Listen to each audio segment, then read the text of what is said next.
एक गहरे जंगल में दो पक्षी रहते थे। उनका नाम मीना और चांदी था।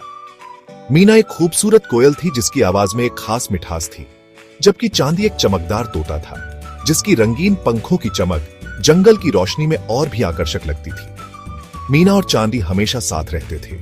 वे एक दूसरे के बिना एक दिन भी नहीं गुजार सकते थे। दोनों जंगल के पेड़ों में छिपकर आराम करते, एक दूसरे के साथ गाने गाते और पक्षियों की दुनिया के बारे में बातें करते थे। मीना हमेशा चांदी से कहती, चांदी, तुम्हारे साथ मेरी दुनिया रोशन हो जाती है। तुम्हारी मौजूदगी मेरी जिंदगी का सबसे खूबसूरत पल है। चांदी मुस्कुराकर जवाब देता, मीना, तुम्हारी आवाज मेरी आत्मा को शांति देती है। तुम हो तो मैं कभी अकेला महसूस नहीं करता। एक दिन एक भयंकर तूफान आया। जंगल के पेड़ों की जड़ें हिलने लगी और पेड़ों के पत्ते हवा में उड़ने लगे। तूफान ने जंगल की खूबसूरती को नष्ट कर दिया। मीना और चांदी एक पेड़ की शाखा पर बैठे थे और तूफान की ताकत से लड़ने की कोशिश कर रहे थे। मीना की नजर चांदी पर पड़ी और उसने कहा, चांदी, अगर हम एक दूसरे का साथ छोड़ देंगे तो हम कभी भी इस तूफान का सामना नहीं कर पाएंगे।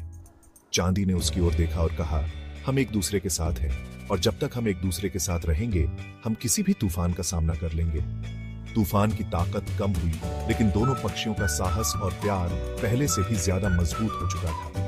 वे जान गए थे कि जिंदगी की हर मुश्किल का हल एक दूसरे का साथ देने में है। चांदी और मीना ने अपनी मोहब्बत और संकल्प से जंगल के बाकी पक्षियों को भी यह सिखाया कि प्यार, दोस्ती और एक दूसरे का साथ कभी नहीं छोड़ना चाहिए। और उसके बाद दोनों हमेशा एक दूसरे के साथ रहने लगे और उनकी मोहब्बत जंगल में मशहूर हो गई। यह कहानी हमें सिखाती है कि जिंदगी के तूफानों का सामना प्यार और एकता से किया जा सकता है।